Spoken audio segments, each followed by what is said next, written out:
ఏమిటోగా ఉంది, ఏదో అడగాలని ఉంది, ఏదో కావాలని తెలియక తికమకగా ఉంది.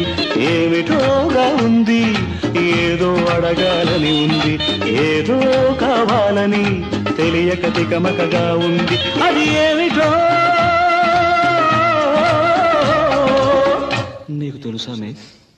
ఏమిటోగా ఉంది, ఎదలో సొదగా ఉంది, ఏదో